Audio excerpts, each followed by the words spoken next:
Abri, Senhor, os meus lábios e minha boca anunciará o vosso louvor. O salmo de hoje, o salmo 118 ou 119, diz o seguinte: Como é doce ao paladar vossa palavra, ó Senhor. E diz mais: a lei de vossa boca para mim vale mais do que milhões em ouro e prata. Vossa palavra é minha herança para sempre, porque é ela que me alegra o coração. É a palavra que me alegra o coração. Iniciemos esse dia agradecendo a Deus, dizendo a Deus muito obrigada por todas as coisas boas que aconteceram e que continuam acontecendo em nossa vida. Neste momento eu quero render graças ao Senhor pelo aniversário de uma grande amiga, a Meire, né? Ela que mora aqui em Petrolina. Meire, eu te desejo de todo o coração que você tenha muita paz e que a palavra esteja sempre na sua boca para alegrar o seu coração. Quero neste momento também agradecer a Deus por todas as pessoas que estavam doentes e que agora, graças a Deus, estão com saúde, né? Vamos rezar também por aquelas que ainda se encontram doentes, né? Que ainda precisam de uma cura. Quero neste momento trazer presente para nossa oração a Edith, que mora lá em Iuiú, e fez uma cirurgia, né, no olho. Rezar também pela Ana Gabriela, pelo Miguel Barros, pela Lara, Maria Rita, pela Cecília e pelo Pedro Miguel. Vamos rezar pela Tereza e pelo Ricelli Bezerra, pelo Luiz Carlos, pelo Alex Mota, Neide Solange Gomes, Maroli, Oresina Maria Solange Oliveira, Joane Lucivânia Martins, Maria Isabel Dias. Vamos rezar também pela Dona Rosiana Maria Andrade, com toda a sua família, Maria das Graças Bezerra Cabral, Jorge e Cristina, lá de Guanambi, seu Francisco do Terço, Leile Juraci Júnior, pela Carla Graciene Silva Soposto Reis e pelo Cássio Leonardo Silva Soposto. Pela Francimar do Pedro Raimundo, Antônia da Silva Lima, pelo Cosme, a Betânia, o Marcos Vinícius, Tiago Leite, Lucinéia Costa, Marlene e Nilda, do Pedro Raimundo, pela Dona Bárbara Costa Carvalho e Dona Francisca e toda a família, pela Maria de Lourdes Feitosa Paizinho e família, Maria Nunes e Rita Nunes, Maria Rosa da Silva Barbosa e pela a criança, o Richard, e também rezando pelo Richard, a gente reza também pelos seus familiares. Vamos trazer presente toda a nossa família para a nossa oração, trazer presente também, entrar em comunhão com todas as pessoas que estão doentes nos hospitais, nas UTIs. Vamos rezar pelos nossos idosos, pelas nossas idosas, também pelos nossos cuidadores e cuidadoras. Em nome do Pai, do Filho e do Espírito Santo. Amém. O evangelho da liturgia de hoje está em Lucas, capítulo 19, do versículo 45 ao 48. Ouvi, irmã e irmã, a palavra do Santo Evangelho escrito por Lucas. Glória a vós, Senhor. Jesus entrou no templo e começou a expulsar os que aí vendiam e disse: está nas Escrituras, minha casa será casa de oração.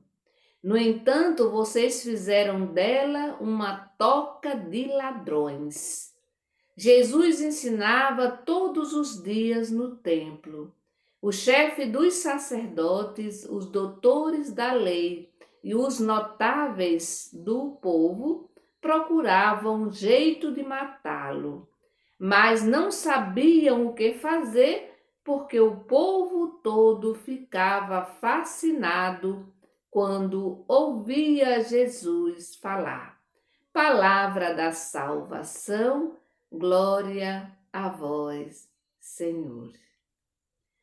O Evangelho começa dizendo que Jesus já está em Jerusalém e ele vai entrar no templo, né? Então Jesus entra no templo e começa a expulsar os vendedores, porque eles estavam profanando o templo, ou seja, usando a casa do Pai para fazer negócios e enganar o povo. Veja só, usando a casa do Pai, o templo, para fazer negócios e explorar o povo. Desviando totalmente o sentido, né, do templo, né, desviando totalmente o sentido do templo. E Jesus entrou, né, ali e ele não gostou de jeito nenhum, ele não gostou do que ele viu com seus próprios olhos. E aí, num gesto de autoridade, bom lembrar, né, que num gesto de autoridade, Jesus declara encerrado o expediente. Interessante, né? Jesus, ele tinha autoridade para isso, pois ele era filho de Deus. E aí ele, com essa autoridade, ele vai declarar encerrado o expediente. Imagine, né, o expediente do tempo. E ali ele põe fim, foi fim, literalmente. Ele põe fim ao culto da forma como estava sendo, né, realizado, né? Ele põe um fim naquilo tudo, né? O culto estava sendo, não estava sendo realizado da forma correta. A casa de oração, a casa de acolhida, casa de encontro, né? Do povo, das pessoas com o Pai, né? Com Deus, né? E aqui é interessante a gente lembrar que o templo já não tinha mais sentido, né? Já não tinha mais sentido, porque se transformou numa casa de comércio e de roubo, falta de respeito para com o templo religioso, né? E aqui eu queria deixar uma pergunta para que a gente refletisse bastante. Para que a gente refletisse bastante, nós que somos católicos, mas também quem são as pessoas que são evangélicas também, para que a gente reflita um pouquinho, né?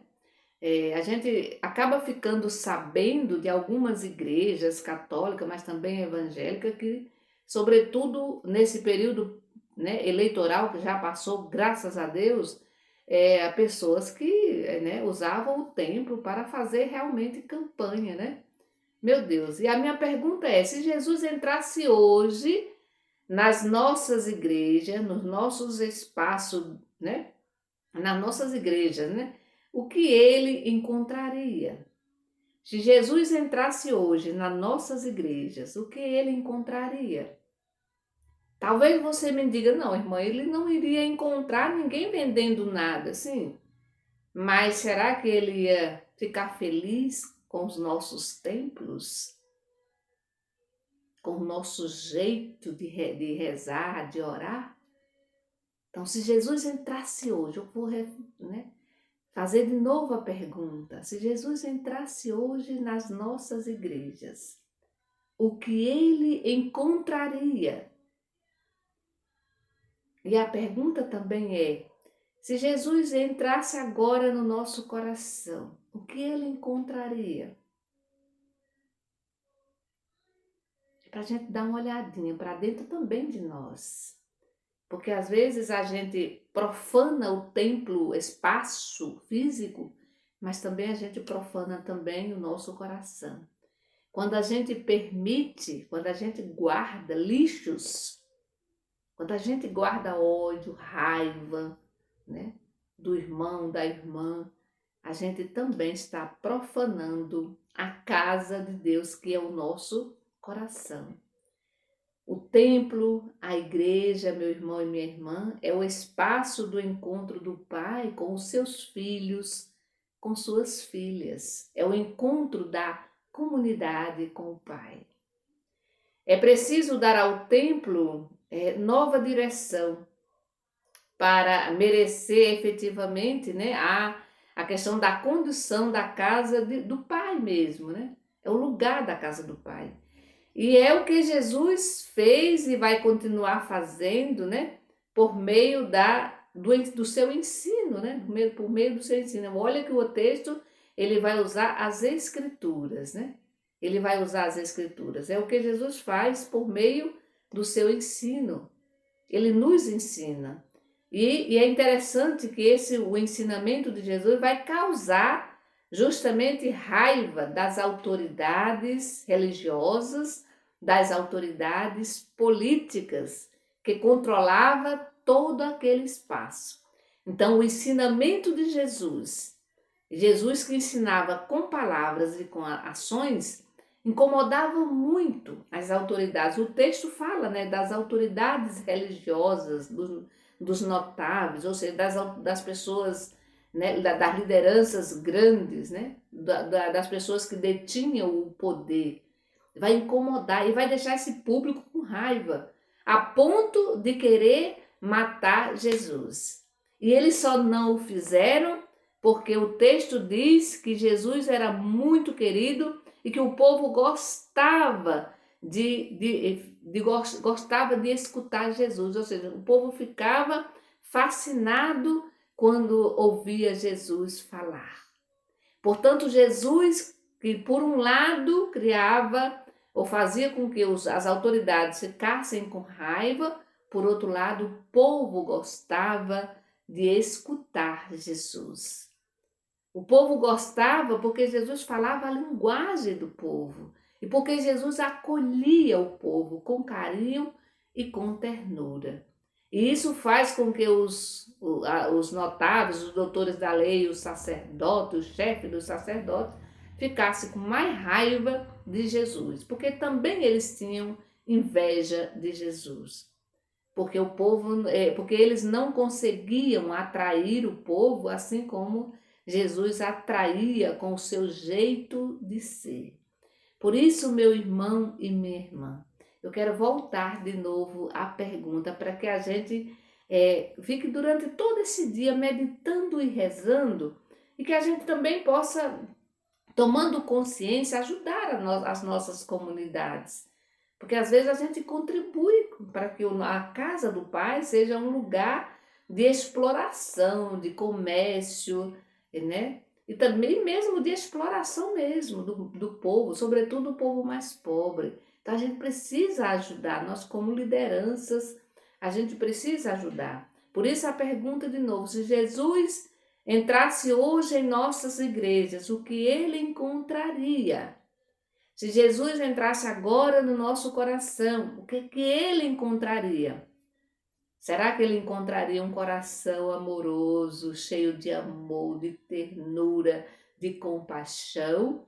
Ou um coração cheio de ódio, de raiva, de rancor e tantos outros lixos que a gente permite entrar em nosso coração?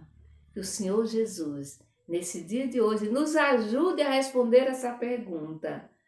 Se ele entrasse hoje em nossas igrejas, o que ele encontraria?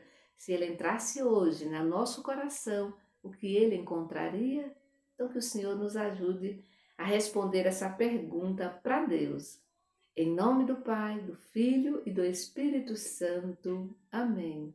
Bendigamos ao Senhor e demos graças a Deus.